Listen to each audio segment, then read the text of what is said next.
رحم اللہ من قرأ الفاتحہ۔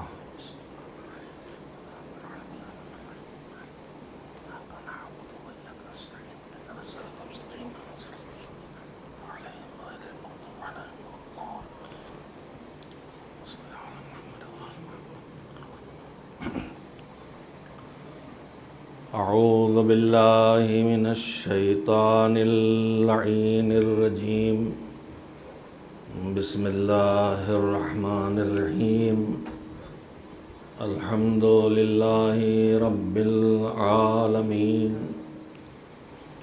والعاقبۃ للمتقین، والجنۃ للموحدین، والنار للملحدین، والصلاة والسلام علی سید الانبیاء والمرسلین، سیدنا و نبینا و شفیعنا ابی القاسم محمد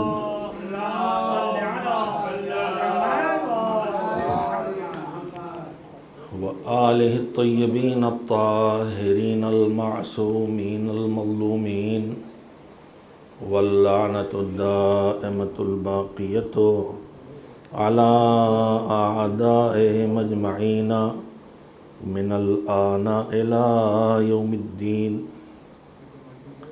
اما بعد، فقال رسول اللہ صلی اللہ علیہ وآلہ وسلم: ان لقتل الحسین حرارۃ فی قلوب المؤمنین لا تبرد ابدا۔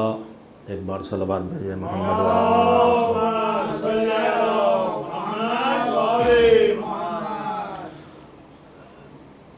کربلا ہمیں کیا سکھاتی ہے، اس عنوان پر اسے اپنی گفتگو کا موضوع بنا کر جو چاند رات سے گفتگو شروع کی گئی تھی، آج اس کی تیسری منزل ہے، اور اس گفتگو پر، اس موضوع پر گفتگو کے لیے سرور کائنات حضرت محمد مصطفیٰ صلی اللہ علیہ وآلہ وسلم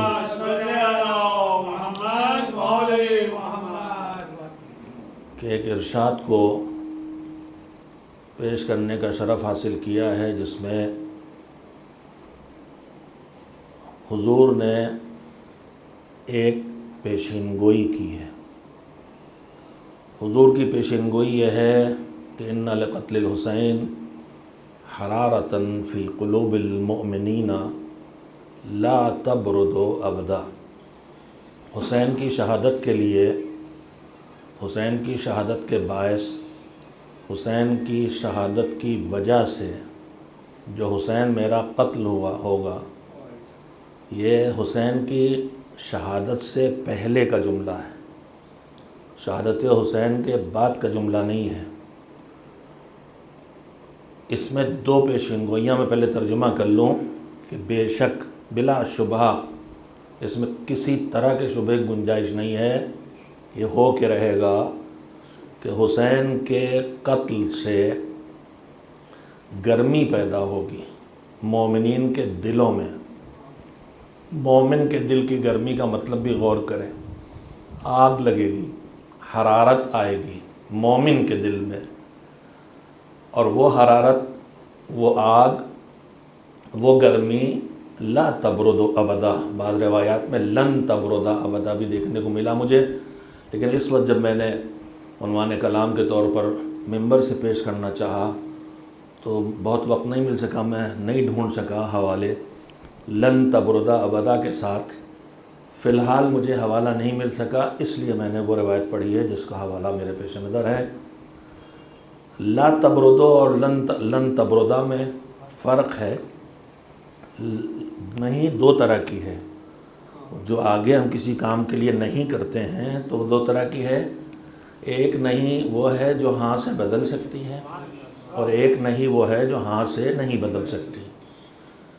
لا کے ذریعے جو نہیں ہوتی ہے، نفی ہوتی، نہیں بلکہ نفی، علماء سن رہے ہوں گے تو کہیں گے اس کو نفی اور نہیں کا فرق نہیں معلوم۔ نفی کا مطلب ہے کسی چیز کے لیے نہیں انکار کرنا، کسی چیز کا انکار کرنا، نہیں آیا، نہیں گیا۔ نہیں کا مطلب نہی جو عربی میں ہے اس کا مطلب حکم دینا کہ یہ نہ کرو، روکنا ہے۔ تو یہ لا تبردو نفی ہے، یعنی نہیں ہوگا یہ کام، کبھی ٹھنڈا نہیں ہوگا۔ اگر لن تبردا ہو تو یہ وہ نہیں ہے جو ہاں سے نہیں بدلتی، اور لا تبردو ہو تو وہ نہیں ہے جو ہاں سے بدلتی ہے۔ مثلا جناب موسیٰ کے دور میں اللہ دکھائی دے، اس کا ڈیمانڈ بہت ہوئی، تو آخر میں اللہ نے جواب دیا کہ لن ترانی، کبھی نہیں دیکھو گے مجھے۔ اب یہ کہانیاں اگر آتی ہے کہ قیامت کے میدان میں دکھائی دے گا اور یوں عرش سے چوڑا اور یوں پیر جہنم میں ڈال دے گا، یہ قرآن کے بیان کے خلاف ہیں، کبھی نہیں دیکھو گے۔ تو لن ترانی میں لن کے ساتھ الگ سے کوئی لفظ لگانے کی ضرورت نہیں پڑتی، لیکن لا جب کہتے ہیں تو نہیں کرتا، لیکن وہ نہیں جو ہاں سے بدل سکتی ہے وہ والی نہیں۔ نہ بدلے یہ بھی ممکن ہے، لیکن بدل جائے یہ بھی ممکن ہے۔ تو یہاں پہ اگر غور کریں گے تو اس جگہ لا تبردو روایت میں ہے، تو اس کے بعد ایک لفظ ہے ابدا۔ ازل سے ابد تک ہم اکثر لفظ بولتے ہیں، اللہ ازل سے ابد تک ہے، تک کا لفظ ہی اللہ کے لیے غلط ہے، ہمارے بولنے کی مجبوری۔ اس کے ہاں تک اور سے دونوں نہیں ہیں۔ سے اور تک تو وہاں ہوتے جہاں کہیں سے ہو، سے پہلے نہ ہو، اور تک کا مطلب تک کے بعد نہ رہے گا۔ ہماری مجبوریاں، ہم کہتے ہیں اللہ ازل سے ابد تک، وہ سے ہے ہی نہیں کچھ، ہے جاؤ جہاں جاؤ، تم کیا جاؤ گے، تم ممکنات میں ہو، ہے رہے گا رہے گا، تھا ہے رہے گا رہے گا رہے گا۔ ابد کا مطلب ہے رہے گا رہے گا رہے گا۔ تو پیغمبر کو کیا کہنا تھا؟ پیچھے کی بات نہیں تھی، آگے کی بات۔ فرمایا ان لقتل الحسین حرارۃ فی قلوب المؤمنین، بے شک مومنین کے دل میں قتل حسین سے وہ گرمی پیدا ہوگی۔ اگر ہوتا لن تبردا ہے روایت میں، اس میں بھی پیغمبر نے ابدا لگایا ہے، لیکن یہاں میں جو روایت کتاب سے چونکہ حوالہ ملا ہے مجھے، جس وقت میں بغیر حوالے کی کوشش کرتا ہوں کوئی چیز آپ کے سامنے پیش نہ کروں، لا تبردو ابدا کثرت سے موجود ہے، علماء شیعہ اور علماء اہل سنت کی کتابوں میں موجود ہے۔ لا تبردو ٹھنڈی نہیں ہوگی، یہاں رک جاتے پیغمبر تو دشمن امید لگاتا کہ چلو ہمارے روکے نہیں رک رہا، ایک دن یہ عزاداری رکے گی۔ دوست مایوس ہوتا کہ ہم کر رہے ہیں لیکن آگے نہ آئے کرنے والے تو بند ہو جائے گی، مگر رسول اللہ نے کہہ دیا گھبراؤ نہیں، لا تبردو ابدا۔ دشمن مایوس ہو جائے کہ عزاداری کبھی رکنے والی نہیں، اور دوست پر امید رہے کہ عزاداری کبھی رکنے والی نہیں ہے۔ ایک صلوات بھیجے محمد و آلہ۔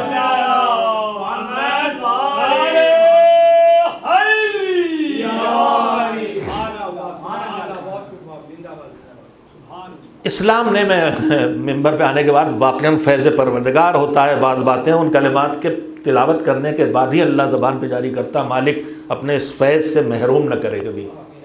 وہ تو وہ تھے کہ جن کی زبان کی بھی ضمانت اس نے نہیں لی تھی، بلکہ ان کے دل کے اندر پیدا ہونے والے خیالات تک کی ضمانت لی تھی، ان کے عمل کی ضمانت لی گئی کہ تم وما رمیت اذ رمیت، تم تھوڑی مار رہے ہو کنکریاں، یہ تو ہم ہیں۔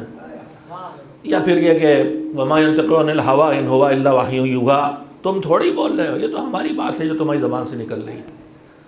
ویسے ہی وما تشاؤون الا یشاء اللہ، تم تھوڑی چاہ رہے، تمہارے دل کے اندر جو چاہت پیدا ہو رہی ہے مشیت الہی کے مطابق ہے۔ ضمانت لی اہل بیت کی کہ تمہاری زبان اور عمل تو چھوڑو، ان کے دلوں میں اللہ کی مشیت کے مقابل کوئی چاہت بھی پیدا نہیں ہوتی۔ تو یہ تو ان کے ہیں، مگر ہم بھی تو انہی کے ذروں میں سے ہیں، کہیں ہمیں بھی تو کہیں شرف ملے تو پروردگار تجھ سے اسی ممبر پہ مانگ رہے ہیں، عمر گزاری ہے تیرے حکم کی اطاعت میں، مالک ممبر سر مالک مالک مالک ممبر سے وہ کہلا جس میں تیری رضا ہو، اور اگر میں غلط سوچ کے بھی آیا ہوں تو ممبر پر مجھے کسی ایسی بات کے کہنے سے روک دے جو کہیں کسی طرح کی گمراہی پیدا کرے۔ آپ میری اس گزارش پہ آمین کہیں، اور جتنے سن رہے ہیں آمین کہیں کہ جو عمر بچی ہے اس میں حق بیانی کی صلاحیت مالک عطا کرتا رہے اور غلطیوں سے بچاتا رہے۔ میں کوشش کرتا ہوں آپ کے سامنے آ کے اپنی پوری طاقت اور محنت سے کہ کوئی ایسی بات مجھ سے نہ جائے نکل کے جو کہیں سے دین کے خلاف ہو یا دین کے خلاف سوچ پیدا کر دے یا دین کو بدنام کرنے کا ذریعہ بنے۔ اور اگر ہم مل جل کے مہم چلائیں تو یہ ممبر واقعی وہ کارنامہ کر دے گا جس کے لیے غدیر سے، جس کے لیے مسجد النبی میں بچھا کے غدیر تک پہنچایا گیا تھا، اور اس کا طریقہ صرف یہ کہا گیا ہے کہ تم اور کچھ نہ کرو، ہم اہل بیت کی باتیں لوگوں تک پہنچاتے رہو، تمہارا کام پہنچانا ہے، ہماری باتوں کا اپنا کام اور اپنا اثر پیدا کرنا۔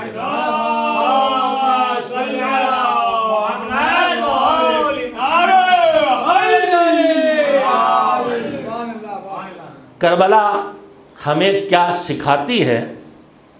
کربلا کیا سکھاتی؟ میں نے ہمیں کہہ دیتا ہوں، کبھی کبھی ہٹا دیتا ہوں، اس لیے کہ جب ہمیں کہوں گا تو میرے سننے والے جو اس وقت پوری دنیا میں ٹی وی پہ دیکھ رہے ہیں ان میں سے کچھ سوچ سکتے ہیں، یہ کہیں کہ ہمیں یہ جو کہہ رہا صفی حیدر یہ تو کربلا والا شیعہ ہے، ماتمی عزادار ہے، حسینی ہے، تبرک ماتم مجلس والا ہے، نماز روزے والا، ہم تو اس کے قائل نہیں ہیں۔ تو میں یہ عرض کرنا چاہوں گا اپنے ہر بھائی تک، اپنی ہر بہن تک جو کسی بھی دھرم، مذہب، ریلیجن سے تعلق رکھتا اگر میری آواز سن رہا ہے، کہ آپ اس بات کو اچھی طرح سمجھ لیں کہ ہمارے پاس جو کچھ ہے اسلام کے نام سے، دین کے نام سے، مذہب کے نام سے، یہ مسلمان کے لیے نہیں آیا ہے، یہ سب اس بنانے والے کی طرف سے انسان کے لیے آیا ہے۔ اور دنیا کا ہر مذہب اور دین اور دھرم جب آتا ہے، اگر ہندو دھرم ہے تو یہ نہیں کہتا میں ہندوؤں کے لیے آیا ہوں، وہ کہتا ہے میں انسانوں کے لیے آیا ہوں، اگر مجھے اپناؤ گے تو تم فائدے میں رہو گے۔ اگر اس میں اپنے جوانوں کو کلیئر کرنا چاہتا ہوں، جتنے دھرم اور مذہب اس وقت دنیا میں پائے جاتے ہیں، چاہے وہ ہندو مذہب ہو، چاہے وہ بدھ مذہب ہو، چاہے وہ جین مذہب ہو، چاہے وہ سکھ ہو، چاہے عیسائی ہو، چاہے یہودی ہو، چاہے زرتشتی ہو، جتنے دنیا میں بہت، مجھے گنتی نہیں معلوم، جا کے دیکھوں گے ویکیپیڈیا میں اس وقت دنیا میں کتنے دھرم اور کتنے مذہب پائے جاتے ہیں۔ شاخیں تو ہزاروں میں ہیں، شاخیں تو ہزاروں میں ہیں، اصلی بنیادی دین بھی کتنے ہیں، بڑی گنتی بھی جانکاری کی۔ ایک چیز ہے، ایک سلوات بھیجیں محمد۔ اصلی میں نقلی ہر جگہ ملتا ہے، اصلی میں نقلی ہر جگہ ملتا ہے، دین اور دھرم میں بھی اصل نقل ملے ہوئے ہیں، یہ تو سب کو سمجھنا چاہیے۔ اور جب اصلی نقلی مل جائے تو پھر وہیں سے ضرورت پڑ جاتی ہے جوہری کی، کہ یہ ہیرا ہے کہ نقلی شیشہ ہے۔ تو ہر انسان کو جوہری بننا پڑے گا کہ دھرموں کے اس بازار میں جہاں اتنے مذہب پھیلے ہوئے ہیں، ان میں سے اصلی کون ہے، نقلی کون ہے۔ یہ ایک بات ہے۔ دوسری بات جو آئی ہے، اس لیے عرض کرنا چاہتا ہوں، اس لیے کہ انشاءاللہ جہاں پابندی لگی کہ امام باڑوں مجلس نہیں ہوتا، بیماریوں کی وجہ سے، ہماری حفاظت کے لیے، میں کسی کو نگیٹیو معنی میں بار بار یہ بات جو کہہ رہا ہوں پابندی لگی، یہ نگیٹیو معنی میں نہیں ہے، میرے اوپر حرام ہے۔ میں بھی آپ کے سامنے ممبر پہ آیا ہوں، تب میں نے ماسک اتارا، اور آپ سب دو تین آدمی جو بیٹھے ہیں، 4 آدمی جن کی لمٹ ہے ہمارے لیے، یہ سب ہم ہر ایک دوسرے سے فاصلے بیٹھا ہے۔ ہماری شریعت ہم سے کہتی ہے کہ جان بچانا واجب، قانون حکومت کی پابندی لازمی، اور اس کے بعد اگر تمہاری لاپرواہی سے کسی کو نقصان پہنچا تو تم اس کے ذمہ دار۔ میں کل پرسوں مسلسل کہہ چکا ہوں کہ اگر میرے خدا نہ کرے میں بیمار ہوں اور مجھے کورونا ہے اور میری لاپرواہی سے خدا نہ کرے کسی کو لگ جائے تو میں اس کا بغیر ارادے کے قاتل ہوں، اور مجھے اس کی سزا ملے گی کہ مجھے دیت دینا پڑے گی، اس کی یعنی جرمانہ دینا پڑے گا، جو بہت بڑا جرمانہ ہے۔ تو میں آج یہ کر رہا تھا کہ دین اور دھرم اور مذہب جتنے ہیں ان میں اصلی نقلی تو ہیں، سب اصلی نہیں ہیں، تو پرکھنا پڑے گا ایک بات۔ دوسری بات یہ ہے کہ جتنے دین اور دھرم ہیں وہ یہ نہیں کہتے کہ میں ہندو دھرم ہوں تو میں بس ہندوؤں کے لیے ہوں، میں جین دھرم ہوں تو جین کے لیے، میں عیسائی مذہب ہوں تو عیسائی کے لیے، میں اسلام ہوں تو مسلمانوں کے لیے. ایسا نہیں ہے. یہ سارے دین اور دھرم اور ریلیجن ہیں انسان کے لیے، اور تمام مذہب انسان کو اچھا بنانے کی بات کرتے ہیں، کوئی بگاڑنے کی بات نہیں کرتا. کوئی مذہب ظلم نہیں سکھاتا، عدالت سکھاتا. مذہب کے ماننے والے بگڑتے ہیں وہ الگ بات. خود ہمارا اسلام ہمیں بالکل اجازت نہیں دیتا ہے مارنا، تو چھوڑیے کسی کو. میں اپنے بچے کو بھی تماچا اگر مار دوں اور اس کا گال نیلا ہو جائے تو میں مجرم ہو گیا، مجھے سزا ملے گی، جرمانہ دینا پڑے گا. تو گنجائش ہی نہیں ہے مذہبوں میں انسان کو تکلیف پہنچانے کی، انسان کو بگاڑنے کی، انسان میں ظلم کرنے کی. مذہبوں کے بارے میں غلط فہمیاں بہت ایک دوسرے کو دماغ میں مذہب سے جڑا انسان ہوں. سارے مذہب ہم پڑھتے سمجھتے دیکھتے ہیں، ہر جگہ کی اچھائیوں کو پرکھتے ہیں، نکالتے ہیں، ڈھونڈتے ہیں، اور ڈھونڈنے کی کوشش کرتے ہیں کہاں ملاوٹ ہو گئی، کہاں صحیح میں غلط کو شامل کر دیا گیا، جو ہر دھرم میں ہوا ہے، ہر مذہب میں ہوا ہے. کوئی چلے اصل چشمہ جیسے نکلتا ہے، صحیح سالم نکلتا ہے، لیکن بعد میں وہ چشمہ جب علاقوں سے گزرتا ہے تو ہر علاقے کی خرابیاں، گندگی، مٹی سب گنگا نکلتی ہے، پاک و پاکیزہ نکلتی ہے پہاڑ سے، لیکن اس کے بعد کہیں نیلا رنگ ہو جاتا پانی کا، کہیں کالا ہو جاتا، کہیں ہرا، کہیں پیلا. یہ کیا ہے؟ راستے کی گندگیاں اس میں مل رہی ہے. کبھی کبھی ملاوٹ اتنی ہو جاتی ہے کہ جو امرت ہوتا ہے وہ زہر بن جاتا ہے. دین اور دھرم بھی سب امرت ہے، اور ایک امرت ہے. یہ ایک ہی امرت جو اللہ کی طرف سے نکلا تھا، بھگوان، اللہ، گاڈ، جو چاہے اس کے لیے کہہ دے دیے، اس کی طرف سے نکلا تھا، ایک امرت تھا. اب یہ جو بہا تو اس میں سے کچھ کاٹ کاٹ کے نکال لے گئے، الگ نالیاں بنا لی، وہ بھی چھوٹے چھوٹے فرقے مذہب بن گئے. کچھ میں اتنی ملاوٹ ہو گئی. اب بات صرف یہ ہے کہ اس میں خالص ترین قوم ہے جس میں ملاوٹ کم سے کم ہوئی ہو، اس کو پہچانا جائے. تو ہر مذہب حق کی طرف لے جاتا ہے، ہر مذہب انسان کی فلاح چاہتا ہے، ہر مذہب انسان کو اچھا انسان بنانا چاہتا ہے. سب یہی چاہتے ہیں اور سب اس کے دعوے دار ہیں، اور حقیقت بھی یہ ہے. اور کوئی مذہب کسی خاص مذہب کے ماننے کے لیے والے کے لیے نہیں آیا ہے، ہر مذہب انسان کے لیے آیا ہے. جب کوئی مانے گا ہندو دھرم کو، انسان کے سامنے رکھا گیا، اس نے کہا میں نے قبول کر لیا، اب وہ ہندو ہو گیا. عیسائی مذہب سامنے رکھا گیا، اس نے میں نے قبول کر لیا، اب وہ عیسائی ہو گیا. اسلام سامنے آیا، میں نے مان لیا، اب وہ مسلمان ہو گیا. مذہب اہل بیت شیعہ اثنا عشری مذہب سامنے رکھا گیا، ہم نے اہل بیت سے وابستگی اختیار کی، رسول اللہ کے گود کے پالے تھے، اللہ نے ان کے کردار کی ضمانت لی تھی، وہ معصوم تھے، اس لیے ہم اپنا اسلام ان سے لیں گے. اب یہ ہم فقہ شیعہ، فقہ جعفری والے کہلانے لگے. تو یہ ساری چیزیں آئی انسان کے لیے ہے. جب اپناتا ہے تو اس کا نام پڑتا ہے. جس دھرم مذہب کو اپنائے گا وہ نام اس پہ پڑ جائے گا. ہر مذہب انسان کے لیے آیا ہے. یہ باتیں کم کہی جاتی ہیں، لیکن آج ان کا کہا جانا ضروری ہے تاکہ دوریاں ختم ہوں. تاکہ جو میں نے بہت دیکھا اپنے اس ملک میں بہت دیکھا ہے. میرے ایک دوست ہیں، انہوں نے ایک دن بات ہو رہی تھی، کہنے لگے کہ یہ دیکھو بھائی پوری دنیا میں جو کچھ ہے، ہمارا ملک جو ہے سپر مارکیٹ ہے اللہ میاں کا. ہر دین، ہر دھرم، ہر نظریہ یہاں موجود.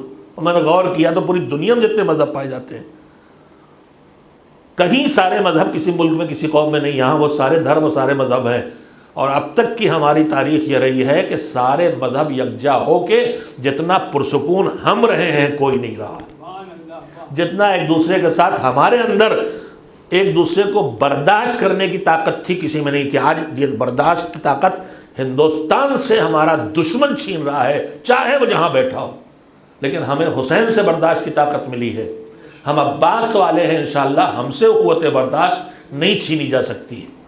میں بات کہہ رہا تھا، میں نے عرض کیا کہ مذاہب پھیلے ہوئے ہیں، سب انسان کے لیے آئے، اس میں سے ایک اسلام بھی ہے. ہم اس بات کے دعوے دار ہیں کہ یہی اللہ کا دین ہے، یہی اصلی دین ہے. ہر دعوے دار مذہب کا اپنے دین کے لیے یہی سمجھتا ہے کہ اچھا دین ہے.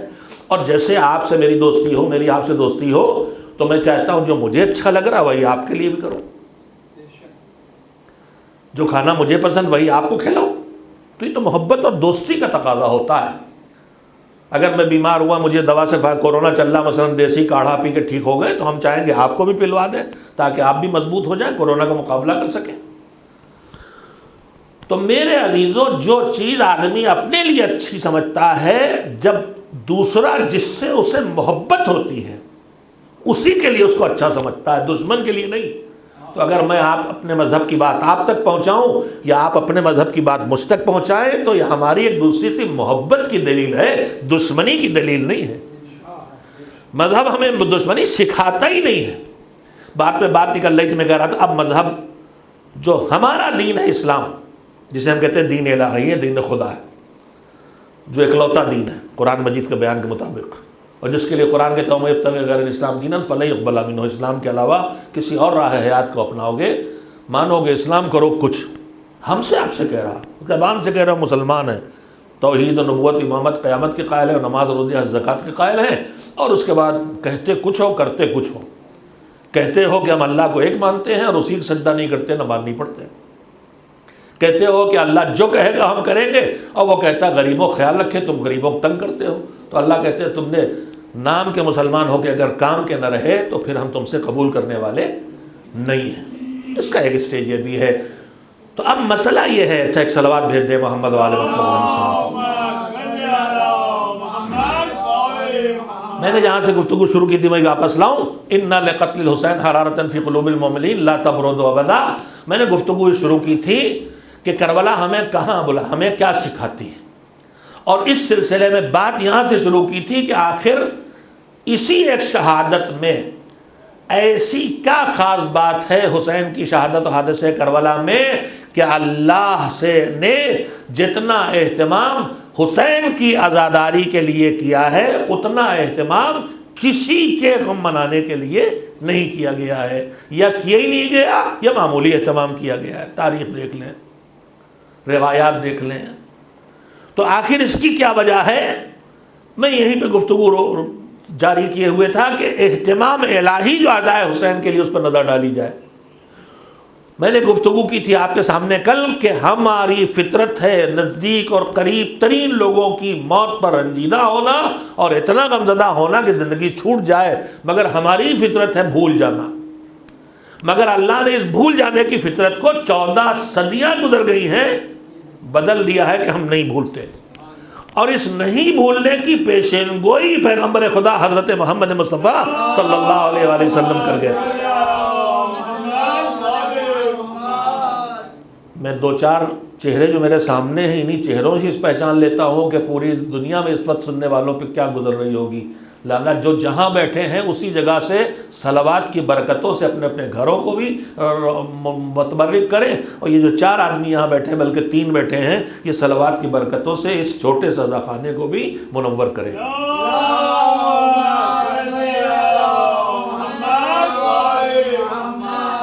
دیکھیے کسی بھی دین کی سچائی ثابت کرنے کے مختلف طریقے ہوتے ہیں، ان میں سے ایک طریقہ جو اللہ نے قرآن میں اپنایا ہے اور اسلام نے اپنایا ہے، اور جس کو بھروسہ کرنا ہی پڑے گا، وہ طریقہ ہے کہ ہزاروں سال پہلے اگر کوئی پیشین گوئی کی جائے اور اس پیشین گوئی کے کرنے والا مذہب کا ذمہ دار ہو، کوئی رسول، کوئی نبی، کوئی امام، کوئی کتاب خدا، کوئی کتاب الہی، انجیل، توریت، زبور، قرآن، گیتا، جو بھی اللہ کی طرف سے ہدایت انسانی کی کتابیں آئی ہیں، ہمیں ان میں سب کے نام نہیں معلوم، لیکن قرآن مجید میں صحف کا لفظ آیا ہے، یعنی انسانی ہدایت کے لیے بہت کتابیں آئیں، لہذا ہم کسی بھی مذہب کی کسی کتاب مقدس کو جس کی پیچھے جا کے تاریخ ڈھونڈے نہ ملے ہم نکارتے نہیں ہیں۔ ہو سکتا ہے کسی نبی پر آنے والا صحیفہ ہو جو ہم تک نہیں پہنچا ہے تو بدل کے، لکھ کے، بگڑ کے پہنچا ہے۔ سچائی ثابت ہونے کا ایک ذریعہ اسلام نے، قرآن نے اپنایا ہے پیشین گوئیاں۔ 2 چیزیں ہیں جن سے اسلام کی سچائی سمجھی جا سکتی ہے، ایک ہے پیشین گوئی جو کہہ کے چلے گئے، پریڈکشن، بھوشیہ واڑی، اب تو میرے خیال سے سبھی سمجھ جائیں گجرات سے بنگال تک۔ پیشین گوئی جو صدیوں پہلے کی گئی ہو اگر وہ سچ ثابت ہو جائے، قرآن مجید نے بھی طریقہ اپنایا ہے اور اسی طریقوں کو رسالت مآب نے اپنایا۔ آپ سب مجلس سے سنتے ہیں، آپ جانتے ہیں قرآن مجید نے طریقہ کہاں اپنایا، میں تھوڑا سا آپ کو یاد دلا دوں۔ قرآن مجید کا سب سے چھوٹا سورہ ہے سورہ کوثر۔ بسم اللہ الرحمن الرحیم، انا اعطیناک الکوثر فصلی لربک وانحر ان شانئک هو الابتر۔ تفسیر اس کی یہی ہے کہ مجھے ذرا سے بتانا پڑتا اپنے چھوٹے بچوں بچیوں کے لیے کہ سورہ کوثر کیا ہے۔ حضور پیغمبر صلی اللہ علیہ وآلہ وسلم نے جب دین کو پیش کیا تو دین کے اسلام کو پیش کیا، جب لا الہ الا اللہ کہو اور قیامت کا یقین اختیار کرو اور شرک نہ کرو، جو توحید کا پیغام وہ پہنچایا تو کچھ لوگوں نے سمجھا اور مانا، کچھ نے نہیں قبول کیا، کچھ نے مانا بھی نہیں اور رکاوٹیں کھڑی کر دی، ستانے لگے، کانٹے بچھا رہے ہیں، گندگی ڈال رہے ہیں، جان کی مارنے کی پلاننگ کر رہے ہیں، لالچ دے رہے ہیں، دھمکا رہے ہیں، سب کچھ کر ڈالا۔ جب سب تدبیریں کر کے بھی ناکام ہو گئے تو پھر کہنا شروع کیا کہ ان کا دین نہیں چلے گا۔ کیوں؟ اس لیے کہ اس وقت تک حضور کی کوئی بچہ پیدا نہیں ہوا تھا، کوئی اولاد نہیں تھی، کوئی اولاد نہیں تھی کہ ان کا دین نہیں چلے گا، اس لیے کہ چلے کیسے، ان کا سکسیسر کوئی ہے ہی نہیں، ان کی کوئی اولاد ہے ہی نہیں۔ میں نے تفصیل سے پڑھا اسی خواجہ مسجد مجلس میں یا کسی محفل میں کہ اس وقت جو دین مٹانے کے لیے کھڑا ہوا تھا دشمن دین، وہ کیا کہہ رہے تھے؟ ان کا دین نہیں چلے گا۔ کیوں کہہ رہے تھے؟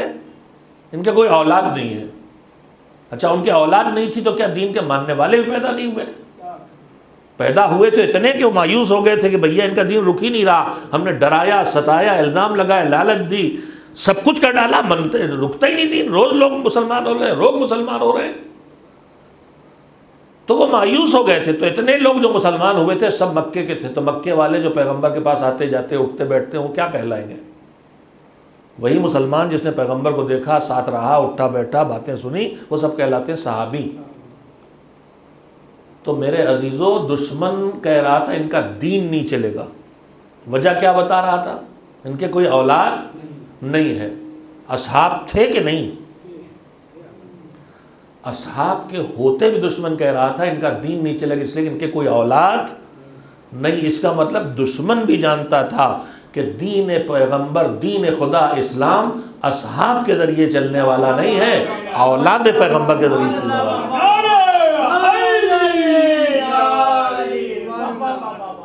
ایک اور صلوات مل جل کے بھیجیں محمد۔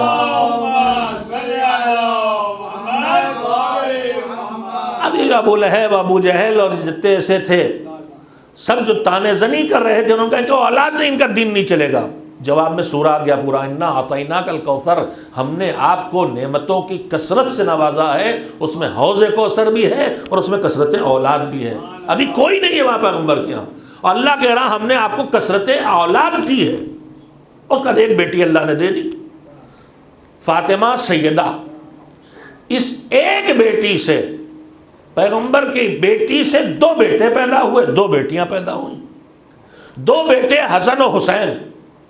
حسین کی نسل سے مسلسل 9 معصوم امام پیدا ہوئے، سجاد، باقر، صادق، کاظم، رضا، اب تقی، نقی، عسکری، ان کی نسلوں میں جو آئے وہ ہیں سب پیغمبر کی بیٹی کی نسل۔ پیغمبر کی ایک بیٹی حسن، ان سے پیدا ہونے والی نسل حسنی، سید، سیدہ کی اولاد سید۔ دوسرے حسین، حسین کے بیٹے سید سجاد، ان کے کئی بیٹے، سب سے نسل چلی، کوئی زیدی، کوئی عابدی، کوئی حسینی۔ اس کے بعد آگے بڑی نسل تو اب باقری، جعفری، موسوی، کاظمی، رضوی، تقوی، نقوی، بڑھتی رہی نسلیں سادات کی، اور پھر اسے نسلیں نکل کے میرے عزیزوں۔ اور سادات کی تاریخ کیا ہے آپ سب مجلسوں میں سنتے ہیں، میں خالی یاد دلا رہا ہوں۔ بنی امیہ اور بنی ہاشم کو اس قبیلے سے دشمنی، اور خاص کر کے علی کے اولاد سے دشمنی، اور علی کی اولاد میں جو فاطمہ کے پیٹ سے اس سے دشمنی، لہذا سادات کو ہمیشہ ڈھونڈ کے مارا گیا۔ کئی ہزار سادات قید خانوں میں ایک ساتھ بند کر دیے جاتے تھے اور کھولا نہیں جاتا تھا، وہی جب کھلتا تھا تو ہڈیاں گلی ہوئی ملتی تھی، کنویں میں ڈالے جاتے تھے، قتل کر کے خون کا گارا بنا کے مٹی میں ملایا جاتا تھا۔ تو نسل پیغمبر کو مٹانے پر کم سے کم 2 حکومتیں صدیوں تک کام کرتی رہیں۔ ایک بیٹی سے جو کسی کی نسل چلی ہو جس پر 2 حکومتیں کم سے کم گزر گئی ہو مٹانے پر، ان کا نہ یہ کہ نہ مٹنا بلکہ زمین کے ہر علاقے میں سادات کا پایا جانا، اللہ کی اس پیشین گوئی کو جو سورہ کوثر میں ہے ثابت کر رہا ہے کہ دشمنوں کی ساری قوت و طاقت لگا دینے کے بعد بھی آج زمین پر سید اولاد زہرا کا وجود کہہ رہا ہے کہ اللہ ہے جس نے وعدہ کیا تھا کہ ہم تمہیں کثرت اولاد سے نوازیں گے، تمہارا دشمن دم کٹا اور بغیر نسل کا ہو جائے گا، تمہاری نسل کبھی نہیں مٹے گی۔ یہ زمین پر چلتا ہوا نسل فاطمہ کا سید چاہے یہ کتنا ہی بگڑا ہو اللہ اسے ٹھیک کرے، یہ دست سوال پھیلانے کی عادت چھوڑے، یہ اپنے بزرگوں سے فاقہ کر کے دینے کی عادت کو دوبارہ واپس لائے، یہ بزدلی اور بے ایمانی چھوڑے، یہ خیانت چھوڑے، اور اپنے باپ دادا جو علی اور فاطمہ اور حسن و حسین ہیں ان کے رنگت کہیں ایک ذرے میں دکھائے، ایمانداری دکھائے، نماز شب دکھائے، تقوی دکھائے، حجاب دکھائے، عفت دکھائے، مگر جیسا بھی ہے اللہ نے کہا تیرے دشمن کی نسل مٹ جائے گی، تیری کثرت اولاد عطا کروں گا، لہذا ہندوستان کی پہاڑیوں سے لے کے امریکہ کی وادیوں تک سید بکھیر کے بتا دیے اللہ ہے۔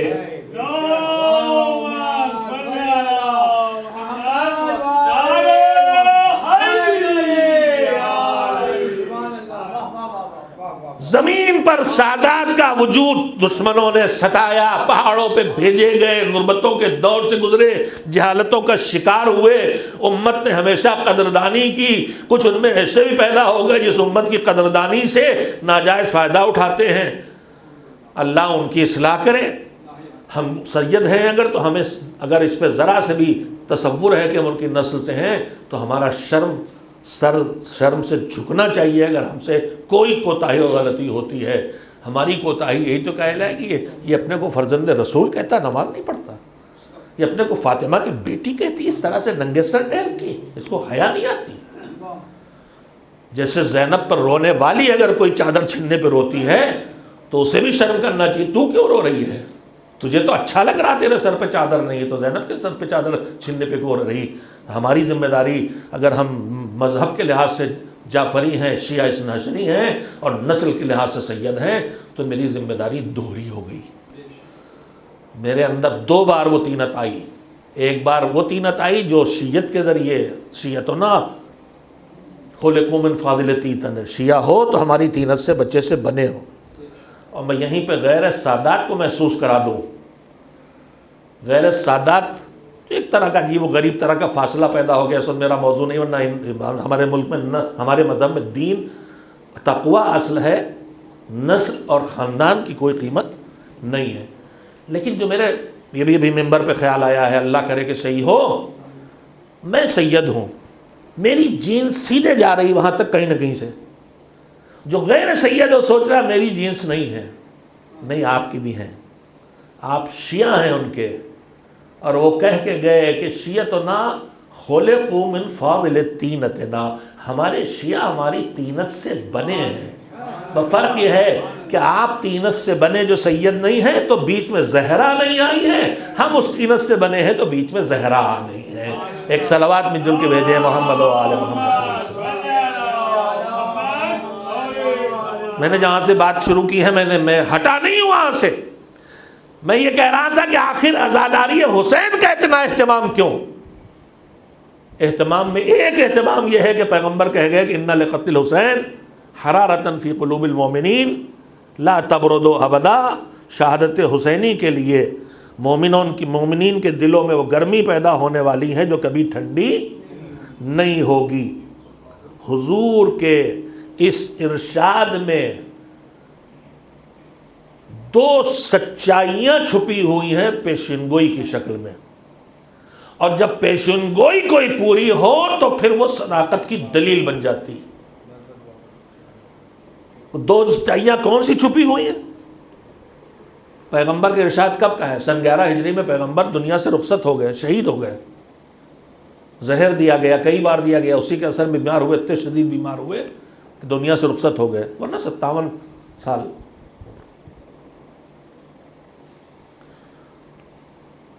63 سال عمر۔ میرے عزیزو، اس وقت جب یہ جملہ کہا گیا کہ رسالت 11 ہجری کا بھی ہے تو امام حسین علیہ السلام کتنے بڑے ہیں؟ سن 3 ہجری میں پیدا ہوئے، امام حسین سن 11 ہجری میں رسول اللہ شہید ہوئے، دنیا سے رخصت ہوئے، تو 7 سال۔ اور کہہ رہے ہیں حسین قتل ہوں گے، ہے نا؟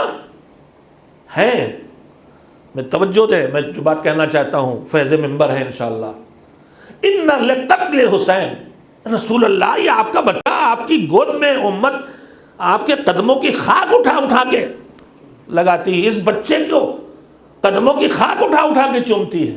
آپ کی امت، آپ جس کے درمیان ہے، یہ بچہ مارا جائے گا نہیں؟ کوئی تصور ہے اس وقت جب پیغمبر کی زندگی میں گرویدہ مسلمان جو ہر قدم پہ پیغمبر کے لیے اپنی جان مال سب کچھ قربان کرنے پہ حاضر ہے، ایسی چاہنے والی قوم کے بیچ پیغمبر کہہ رہے ہیں حسین مارا جائے گا؟ کون مارے گا؟ یہ تو مار نہیں سکتے، اور کوئی آئے گا تو مارے گا، تو یہ مارنے دیں گے؟ پیغمبر کیسے کہہ رہے ہیں؟ کام ہونے والا نہیں ہے، یہ کام ہونے والا نہیں ہے۔ اللہ کرے کہ میں کہہ سکوں آپ سے جو ان جملوں میں چھپی ہوئی پیشین گوئیاں ہیں، مگر پیغمبر نے کہا نہیں، حسین تو مارے جائیں گے۔ پیشین گوئی ہے کہ نہیں؟ 11 ہجری یا اس سے پہلے کی پہلی پیشین گوئی کب ثابت ہو گئی سچ؟ سن 60 ہجری میں۔ 50 سال میں ہی پیغمبر کی بات سچی ثابت ہو گئی، مگر 50 سال میں ایک بات سچی ثابت ہو گئی تو اب یہ دہرایا نہیں جائے گا، واقعہ صداقت میں ہی رک گئی۔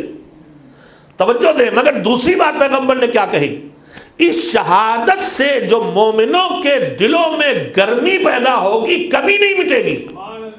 اب 100 سال گزرے، 200 سال گزرے، 300 سال گزرے، 14 صدیاں بیت گئی، حرارت شہادت حسینی دلوں میں موجود ہے، جو صداقت پیغمبر کی کھلی گواہ ہے کہ پیغمبر اللہ کی طرف سے آئے تھے، سچی پیشین گوئی کر کے گئے ہیں۔ اور پھر جب 14 صدیاں گزر گئی، پیغمبر نے کہا ابدا کبھی نہیں رکے گا۔ اسی لیے تو تذکرہ ملتا ہے کہ میدان قیامت میں سیدہ آئیں گی تو اپنے بیٹے کے کٹے ہوئے بازوؤں کو لے کے آئیں گی۔ صداقت پیغمبری کا ثبوت بھی ہے، اور اس کے ساتھ ساتھ اس بات کا اطمینان بھی ہے کہ عزاداری رکنے والی نہیں ہے۔ حالات کچھ بھی کر دے، کبھی بیماری، کبھی دشمنی، کچھ بھی ہو سکتا ہے، لیکن مطمئن رہیں ہم بے چین ہیں، مگر یہ عزاداری رکنے والی نہیں ہے۔ زیادہ وقت نہیں رہ گیا، مگر دکھے ہوئے دلوں کے لیے میں ایک بات کہنا چاہتا ہوں۔ اللہ نے ہمیں بہت نعمتوں سے نوازا، ان نعمتوں میں ایک نعمت ہے آزادی۔ میں دنیا کے ساری دنیا میں تو نہیں گھوم سکا ہوں، لیکن بہرحال دنیا کے ایک بڑے حصے کو میں نے دیکھا ہے۔ مجھے آج سے سن 90 میں یو ایس گیا تھا، یہ کوئی تفاخر کی بات نہیں، ایک سچائی کہنا چاہتا ہوں۔ سن 90 میں پہلی بار یو ایس گیا تھا، ماہ مبارک رمضان میں بھی جوان تھا۔ اس وقت وہاں کوئی عالم نہیں تھا، پریزیڈنٹ، انہوں نے کہا آپ یہاں رہ جائیں۔ لوگ امریکہ جانے کے لیے جان دیتے ہیں، ہم نے کہا نہیں، ہم یہاں نہیں رہیں گے۔ کہا کیوں؟ ہم نے کہا اس لیے کہ ہم جس قوم میں پیدا ہوئے، جس ملک میں ہیں، وہاں جو ہمیں انسانیت اور آپس میں بھائی چارہ دیکھنے کو ملتا ہے، مجھے کہیں اور دیکھنے کو نہیں ملا۔ یہاں بھی فرق کیا ہے؟ وہاں آپ راستہ پوچھئے تو رک کے بتانے پہ تیار نہیں۔ آج بھی جب ہمارے ملک کے حالات کچھ دشمنوں کے ہاتھوں بگڑ بھی گئے ہیں، آج بھی میں تو سفر کرتا رہتا ہوں، اور تبلیغ کے سلسلے میں مکاتب اسکول کے لیے گاؤں گاؤں جاتا ہوں، راستہ بہت پوچھنا پڑتا ہے۔ آپ بلاتے ہیں مجلس پڑھنے، راستہ نہیں معلوم، قدم قدم پہ پوچھنا پڑتا ہے۔ لیکن آج بھی ہمارا تجربہ یہ ہے کہ اگر ہم اپنے ایک بھائی سے، چاہے وہ مسلمان چاہے ہندو، میں نہیں پتا کون مذہب ہے، چاہے سکھ، ایک بھائی ہے ہمارا، ہم وطن ہے، اس سے کہتا ہوں کہ بھیا فلاں جگہ جانا ہے، کیسے جائیں؟ تو اس سے پہلے کہ ہم جس سے پوچھتے ہیں 3 آدمی اور راستہ بتاتے ہیں، اور ایک کوئی آ جاتا ہے چلیے ہم پہنچا دیں۔ تو جس ملک میں اتنا بھائی چارہ اور ایک دوسرے کا لحاظ ہے، میں اسے چھوڑ کے وہاں نہیں جاؤں گا جہاں خود غرضی کی دنیا ہے کہ کمرے کے اندر بیوی ادھر بند اپنے ہیں اور ادھر میاں بند ہے۔ میں نے کہا میں نہیں آؤں گا، نہیں گیا، میں اس ملک کو نہیں چھوڑا میں نے۔ اور پھر میں نے کہا کہ جس قوم میں پیدا ہوا اس کا حق ہے، میں نے وہاں روٹی کھائی ہے، وہاں میں جنما ہوں، تو میں وہیں دفن ہوں گا، باقی دفن کہوں گا اللہ جانے۔ تو میرے عزیزوں، اس ملک کے اندر جو ایک دوسرے کے برداشت کرنے کی طاقت تھی، سہیشوتا جسے کہتے ہیں ہندی میں، اور یہ برداشت کرنے کی طاقت مذہب دیتا ہے ہر ایک کو، اگر سچا مذہب ہے، اگر اس کی سچائی باقی ہے، ضائع نہیں ہوئی، برداشت کرنے کی طاقت دیتا ہے۔ تو نعمتیں ہمیں بے حساب ملی۔ ہمارے پاس زندگی کی نعمت، بڑی نعمت، سب سے بڑی نعمت ایمان کی نعمت ہے، محبت اہل بیت علیہ السلام کی نعمت ہے، اولاد کی نعمت ہے، مال کی نعمت ہے، اچھے گھر کی نعمت ہے، صحت کی نعمت، بے شمار نعمتیں ملی ہیں۔ اور کتنی نعمتیں ہیں، ان تعدوا نعمت اللہ لا تحصوها، ہم گن ہی کتنی نعمتیں پاتے ہیں، جو نعمتیں ہم گن نہیں پاتے ہیں وہ بے شمار ہے۔ خالی میں آپ کو دیکھ رہا ہوں، آپ مجھے سن رہے ہیں، تو اسی دیکھنے سننے میں جتنی نعمتیں استعمال ہو رہی ہیں، ابھی سائنس ترقی کر کے بھی سب کو ڈھونڈ نہیں پایا۔ اللہ نے پہلے ہی کہہ دیا ان تعدوا نعمت اللہ لا تحصوها، اگر گنو گے تو گن نہ پاؤ گے۔ ان بے شمار نعمتوں میں دینے والے نے اکثر بغیر مانگے نہیں ہیں۔ ایک آدھ کبھی کبھی ہم سے کہتا مانگو، دینا تو اسے ہوتا، مگر کہتا مانگو کیوں؟ مالک کہتا مانگو کا ہم دے کے بتاتے ہیں کہ ہم رب ہیں، تم مانگ کے بتاؤ کہ تم بندے ہو، اپنی بندگی کو نہ بھولو، بس اس لیے ہم کہتے ہیں مانگنے کے لیے، ورنہ ہم تو دشمن کو بھی دیتے ہیں، جو ہمارے خلاف استعمال کرتا ہے سب کچھ، اس کو بھی دے رہے ہیں، اس لیے ہم نے اسے بنایا، ہم اس کے پالنے والے، ہم نہیں چھوڑیں گے اس کو چاہے جیسا ہو۔ تو بے شمار نعمتیں اللہ سے ملی، اور نعمت ہم آپ کوئی چیز کسی کو دیں تو کبھی کبھی ہم تھوڑے دنوں بعد واپس مانگیں، موٹر سائیکل دی چلائی، واپس کرو بھائی، بس اس سادہ نہیں، مگر اللہ جو دیتا ہے واپس لینے کے لیے نہیں دیتا، وہ واپس لینے کے لیے نہیں دیتا۔ یہ نعمتیں جو اس نے دی ہیں وہ دیتا ہے واپس لینے کے لیے نہیں، مگر کبھی کبھی وہ نعمت ہم سے چھنتی ہے، جب چھنتی ہے تو ہم سمجھتے ہیں اللہ نے چھین لی، اللہ نہیں چھین لیتا۔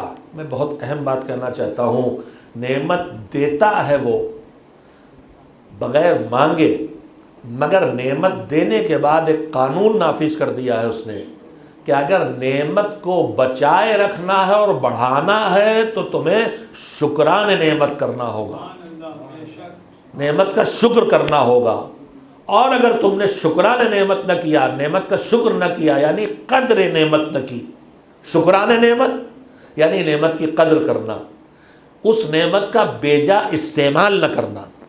مثلا مجھے پیسے ملے، اب پیسے کی قدر یہ ہے کہ میں اسے فضول خرچی میں نہ اڑاؤں، میں اس پیسے کی استعمال لوگوں کو تنگ کرنے میں نہ کروں، ذلیل کرنے میں نہ کروں، ورنہ چھنے گا۔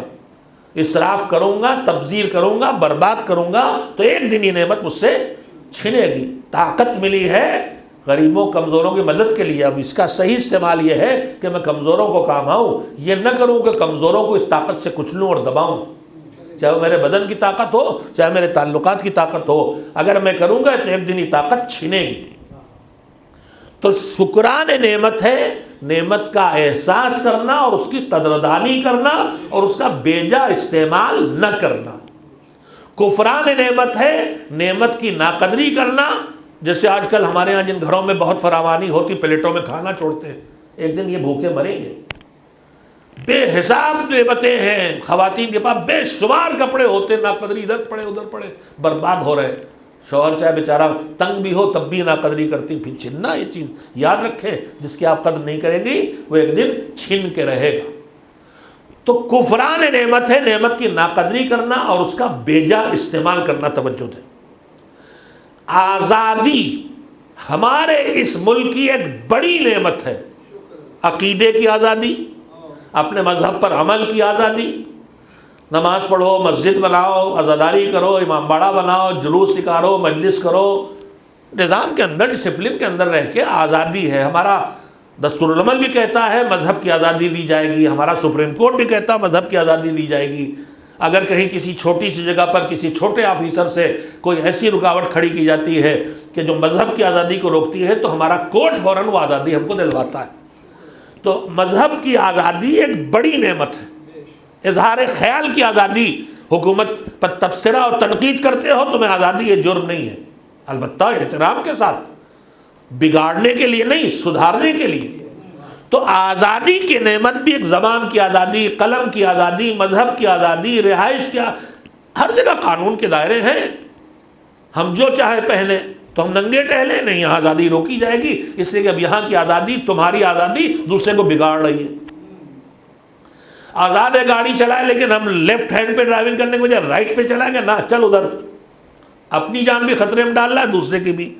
تو آزادی کے بعد بھی حکومتیں بھی پابندی لگاتی ہیں۔ میرے عزیزوں ایک جملہ آیا کہنا چاہتا ہوں کہ پوری آزادی، جیسے چاہو رہو، جو چاہو کھاؤ، لیکن زہر کھاؤ جرم ہے، پولیس پکڑ کے لے جائے گی۔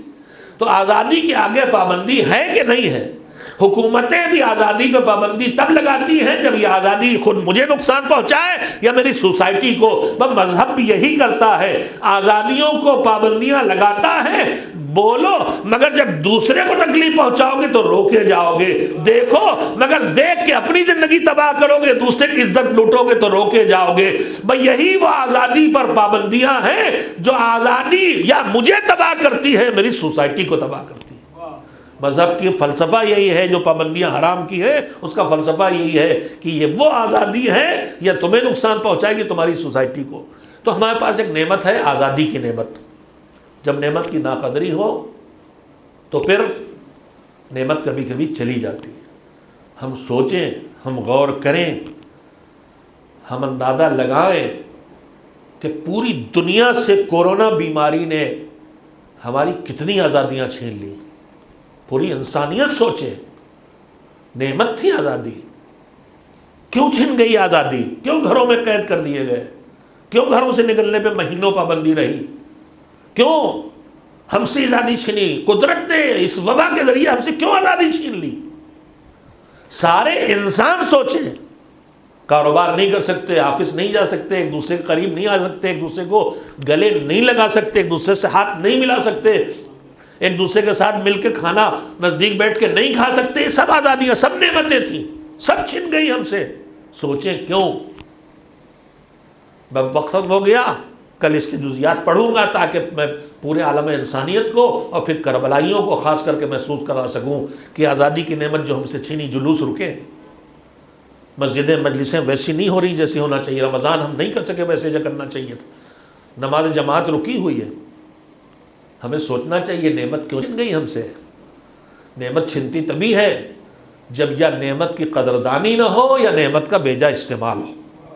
ہمیں غور کرنا ہوگا پوری انسانیت کو کہ کورونا نے جو ہماری بہت سی نعمتیں چھینی ہیں، جن میں سب سے بڑی نعمت آزادی ہے، اور اس میں مذہب کی آزادی جو ہم سے اس وقت ہمارے پاس نہیں ہے، یہ کیوں چھنی؟ یہ ہماری غلطیوں کا نتیجہ۔ کل پر انشاءاللہ اس پر تفصیل سے گفتگو کروں گا تاکہ ہر مشکل سے نکلنے کے جو اللہ نے راستے رکھے ہیں ان تک ہم پہنچے۔ ان مصیبتوں سے نکلنا ہے تو ان مصیبتوں سے نکلنے کے راستے بھی ہمیں بتائے گئے ہیں۔ ایک صلوات بھیجتے ہیں محمد۔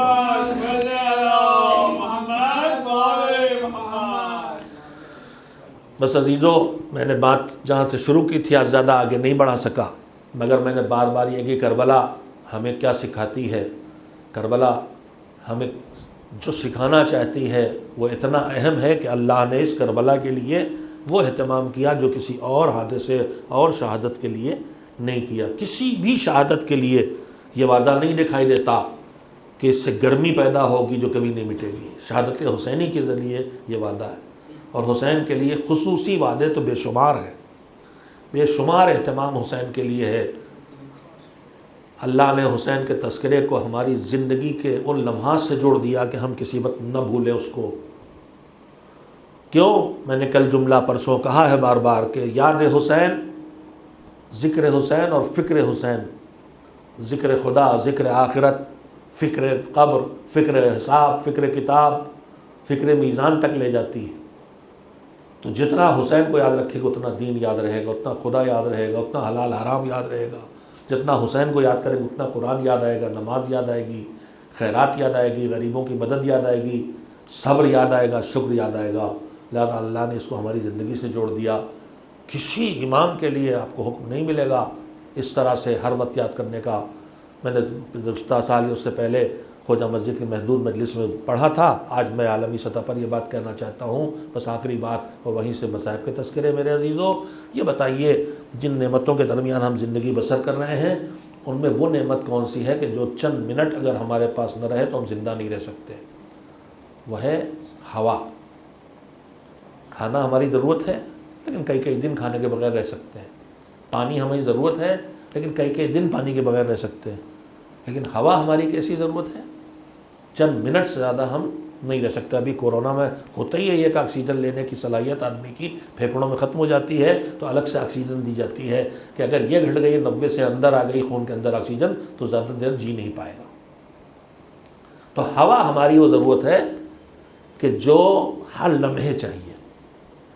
اس کے بعد پھر دوسری جو ضروری چیز ہے جس کے بغیر ہم نہیں رہ سکتے وہ کیا ہے؟ وہ روٹی ہے، چاول ہے، کپڑے ہیں، گھر ہے، مکان ہے، سورج چاند کی روشنی، اندھیرا تاریکی کا نہیں. ہوا کے بعد پھر جو نعمت جس کے بغیر آدمی نہیں جی پاتا ہے وہ ہے پانی. پانی دن بھر میں آدمی، ہوا تو ہر لمحے سانس لے رہا ہے، ہر لمحے سانس لینے کے بعد اب جو انٹیک ہے، جو بدن کے اندر جو نعمت پھر جاتی ہے سب سے زیادہ بار بار، وہ کون سی نعمت؟ سب سے زیادہ بار بار تو ہوا جا رہی ہے، سانس جا رہی. لیکن سانس کے بعد جو ہمارے جسم کی ضرورت ہے وہ کیا کھانا ہے بار بار؟ کیا وہ سونا ہے بار بار؟ نہیں. ہوا کے بعد جو سب سے زیادہ ہمیں کنٹینیو کرنا پڑتا ہے، ریپیٹ ہوتا ہے، وہ ہے پانی پینا.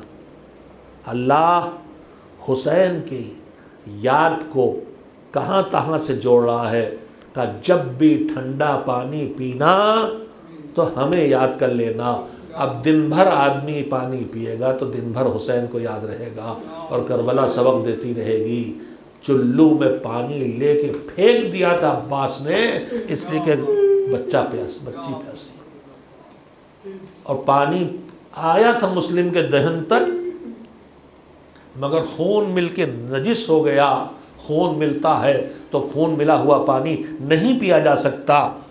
ان کے اپنے بدن کا خون ہے مگر خون حرام ہے لہذا نہیں پی سکتے تو پانی پھینک دیا تھا. آج 3 محرم کی شب لگ گئی. عزیزو کل میں نے ذکر کیا تھا کہ حسین کا سفیر مسلم بڑی بے کسی کے عالم میں شہید ہوا. بچے چھوٹ گئے، نہ باپ کو پتہ چلا کہ میرے بچوں پہ کیا گزری، نہ ماں کو پتہ چلا. مگر اس مسلم کی شہادت بھی عجیب و غریب، بے کسی اور تنہائی کی شہادت ہے. مسلم کربلا کے شہداء کا ایک حصہ ہے. کربلا میں جو شہید ہوا 2 چیزیں تھیں قابل مظلومیت. ساری مظلومیت کے باوجود کربلا میں جب کوئی لڑنے جاتا ہے تو آگے مجاہد لڑ رہا، پیچھے حسین کھڑے ہیں، عباس کھڑے ہیں. شاباش بیٹا، شاباش میرے ناصر، شاباش میرے بھیا. پیچھے سے ہمت بندانے والے بھی ہیں، ساتھ دینے والے بھی ہیں. بس آخری لمحہ جب آیا تھا، جب حسین لڑنے گئے تھے تو ضرور فرات کا رخ کر کے جذباتی کیفیت کو خطبہ نے نقل کیا ہے کہ رکابوں میں پیر ڈال کے تن کے کھڑے ہوئے اور کہا عباس جوانی کے جوہر دکھائے تھے اپنے بوڑھے بھیا کی جنگ دیکھ.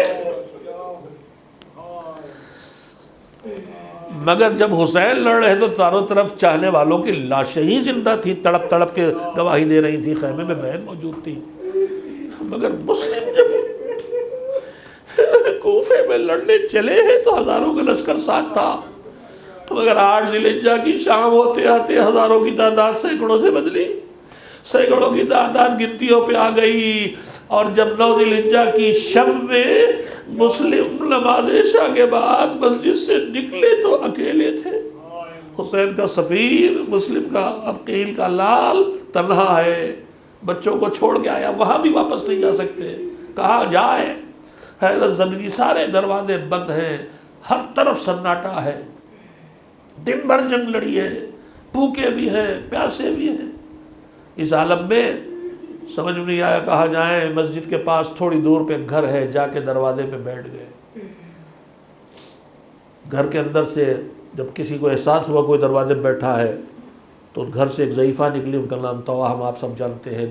دیکھا کہ کوئی آدمی بیٹھا ہے گرد و خاک غبار میں ڈوبا ہوا، سمجھی کوئی مسافر ہے، تھک کے بیٹھ گیا ہے، چلا جائے گا. تھوڑی دیر جب مسافر مسلم بیٹھے رہے تو توہا پھر سامنے آئی. کہا تم حالات نہیں جانتے، شہر کے حالات بہت خراب ہیں، پرآشوب ہیں، جلدی سے اپنے گھر چلے جاؤ.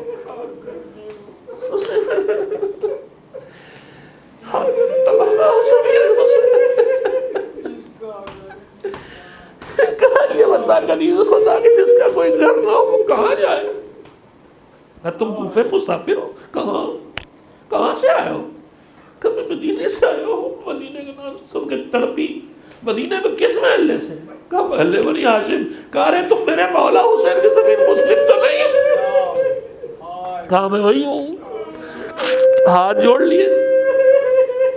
اس سے پہلے بھی تذکرہ چھوٹا سا رہ گیا. جب مسافر بیٹھا تھا تو آئی, دیکھا گرد و خاک میں ڈوبا ہوا, گئی پانی لے کے آئی کہ پلا دے.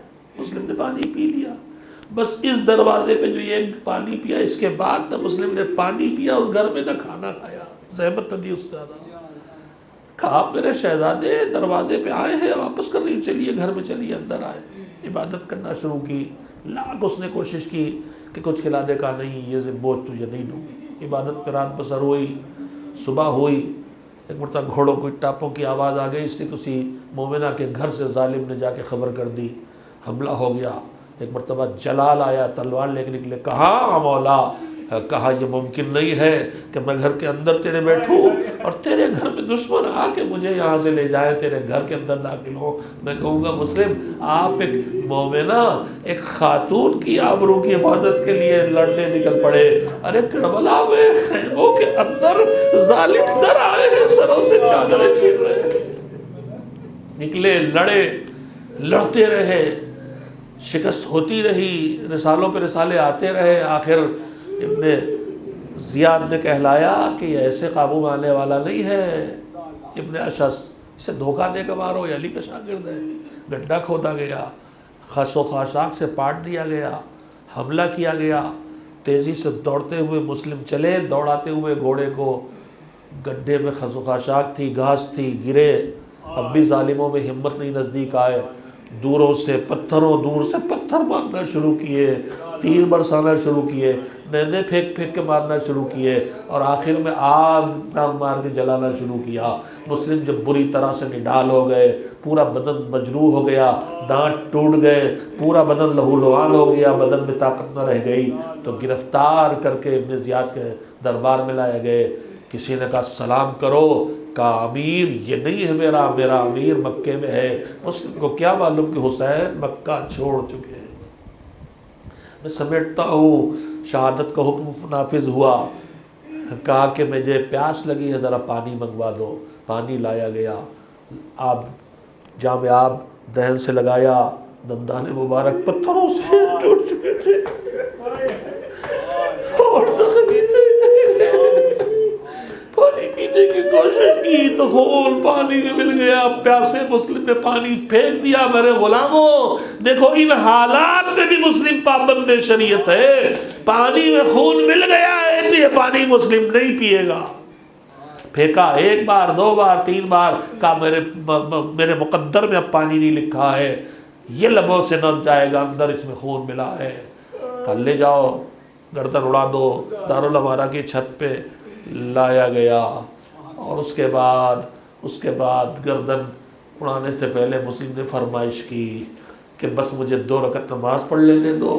نماز تمام کر کے مکے کا رخ کر کے آخری سلام اپنے مولا کو کرنا چاہتے ہیں کہ تلوار چلی مگر ہلکا وار پڑا, گھبراہٹ کا گھبراتا کیوں ہے, وار کر. سر و تل میں جدائی ہوئی, زمین پر اسی آسمان سے لاش پھینکی گئی, زمین پر رسیاں باندھ کے گلیوں میں کھینچا گیا, اور دارالامارہ کے دروازے پر سولی پہ لٹکا دیا گیا. بے گور و کفن جنازہ پورے 1 مہینے سے زیادہ دھوپ میں لٹکا رہا. ہاں, کون تھا جو آ کے جنازہ دفن کرتا, کون تھا جو کفن پہناتا. بچے قید خانے میں ہیں, جوان بیٹے کربلا میں شہید ہو گئے. وَسَيَعْلَمُ الَّذِينَ ظَلَمُوا أَيَّ مُنقَلَبٍ يَنقَلِبُونَ أَلَا لَعْنَةُ اللَّهِ عَلَى الْقَوْمِ الظَّالِمِينَ. اللهم تقبل منا إنك أنت السميع العليم.